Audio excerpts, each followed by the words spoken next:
On September 22, my new Apple NASDAQAAPL iPhone 8 Plus finally arrived. Although both the iPhone 8 and 8 Plus have been accused of being relatively minor enhancements over their respective predecessors, the iPhone 7 and 7 Plus, my experience with the new device has been decidedly more positive.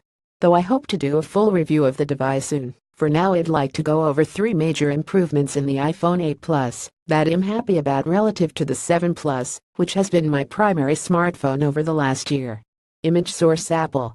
The display on the iPhone 7 Plus was already gorgeous. It was a big step up from the displays on the iPhone 6s and 6 Plus in terms of brightness and color accuracy, and it was an absolute pleasure to use over the past year. But the display on the iPhone 8 Plus takes things to an entirely new level. Apple claims the displays themselves are new, so I won't be surprised if detailed testing showed fundamental improvements in areas such as color accuracy and brightness over the display on the iPhone 7 Plus.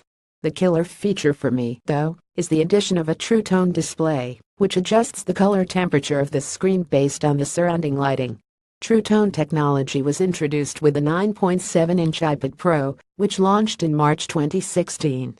It was left out of the iPhone 7 and 7 Plus, but it's included in both iPhone 8 models and the iPhone X. When it first rolled out, Apple marketing chief Phil Schiller said that once you use a display with this True Tone technology, you never want to go back to the old technology, and I completely agreed after using the 9.7-inch iPad Pro. This is a great feature that makes the viewing experience on my iPhone 8 Plus a dramatic improvement over that on the iPhone 7 Plus. The display on the iPhone 8 Plus is sharp and beautiful, a true visual treat.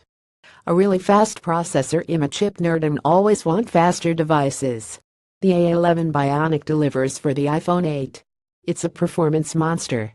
In the Geekbench 4 performance test, my iPhone 8 Plus yields a single-core score of 4,254 and a multi-core score of 10,238. By contrast, my old iPhone 7 Plus, powered by the A10 Fusion chip, achieves a single-core score of 3,509 and a multi-core score of 5,996. That's a 21% improvement in single-core performance and a 70% improvement in multi-core performance, both rather excellent generational improvements at top performance that was already bestinkless. It's not just the CPU that's gotten faster, though. The graphics processor has gotten way faster too. Apple claims a 30% generation-over-generation improvement, but depending on the performance test, that might be underselling it a bit, something Apple has been known to do. In the 3D Mark Ice Storm Unlimited performance test, my iPhone 8 Plus achieves a graphics score of 110,716.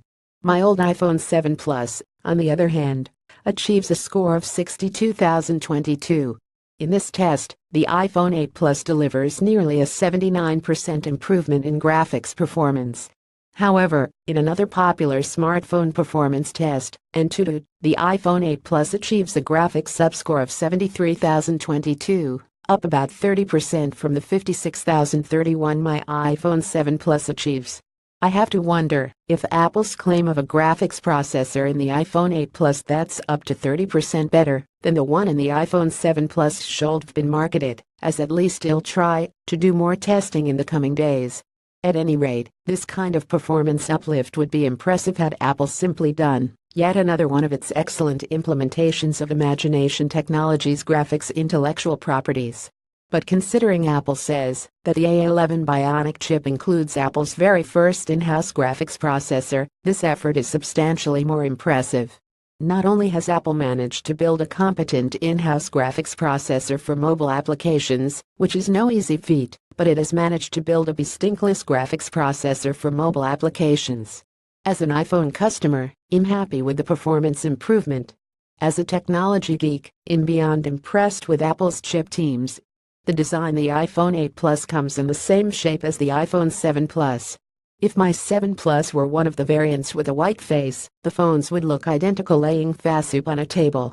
However, Apple says the designs are all new, and I believe the company.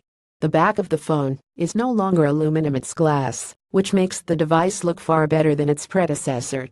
Yes, the iPhone 8 Plus is a thing of beauty, especially in the new gold color. The glass back adds a little more heft to the device, but I find it manageable. In exchange for that heft, though, the device just feels better in the hand, or, in some use cases, given the sheer size of the iPhone 8 Plus, the hands.